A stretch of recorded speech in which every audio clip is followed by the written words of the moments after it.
Assalamualaikum warahmatullahi wabarakatuh. Perkenalkan, nama saya Rika Khania Dimiati, kelas 10 Agar 2. Saya di sini akan mempresentasikan tentang polusi tanah. Sebelum saya menjelaskan tentang polusi tanah, saya akan menjelaskan tentang pengertian polusi. Polusi bisa disebut dengan pencemaran. Menurut Undang-Undang Republik Indonesia Nomor 23 Tahun 1997, pencemaran adalah masuknya atau dimasukkannya makhluk hidup, zat, energi, atau komponen lain ke dalam lingkungan oleh kegiatan manusia, sehingga kualitasnya turun dan menyebabkan lingkungan tidak dapat berfungsi sesuai dengan pembentukannya.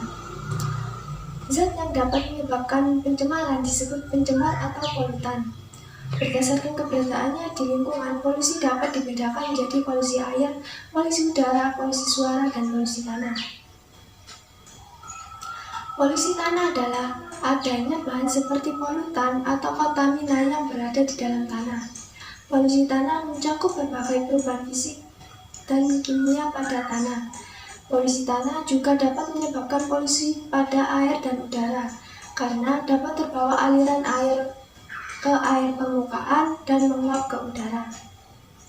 Sumber polusi di tanah adalah kegiatan pertanian yang menggunakan pupuk atau pestisida secara berlebihan, dan limbah rumah tangga yang menghasilkan sampah organik yang mudah terurai dan sampah anorganik yang sulit terurai. Indikator polusi tanah yang pertama adalah limbah padat, yang meliputi bahan padatan buangan. Limbah atau sampah ini meningkat jumlahnya setiap tahun dan seringkali menumpuk di TPA atau tempat pembuangan akhir. Yang kedua adalah logam berat. Contoh logam berat yang menjadi polutan di tanah adalah kadmium, timbal, kromium, tembaga, besi, dan nikel. Yang ketiga adalah pestisida. Pestisida dapat dibagi berdasarkan organisme targetnya, yaitu insektisida pembunuh serangga, herbisida pembunuh gulma atau tumbuhan mengganggu, rodentisida pembunuh hewan pengerat, fungisida pembunuh jamur. Pestisida yang berbahaya terutama dari jenis yang memiliki efek luas dan sulit terurai, sehingga keberadaannya di alam bersifat resisten atau ada terus-menerus untuk waktu yang lama. Yang keempat adalah nitrogen, fosfat, dan garam mineral. Nitrogen, fosfat, dan garam mineral merupakan unsur-unsur yang sangat diperlukan tumbuhan untuk pertumbuhan. Namun, jika keberadaannya di tanah berlebih, maka unsur-unsur tersebut dapat bersifat racun bagi tumbuhan. Dampak polusi tanah dibagi menjadi dua, yaitu dampak bagi lingkungan dan dampak bagi kesehatan. Dampak bagi lingkungan yang pertama adalah hilangnya keanekaragaman hayati. Paparan polutan dapat mematikan sejumlah jenis tanaman atau hewan sehingga terjadi kelangkaan spesies. Yang kedua adalah menurunkan kesuburan tanah.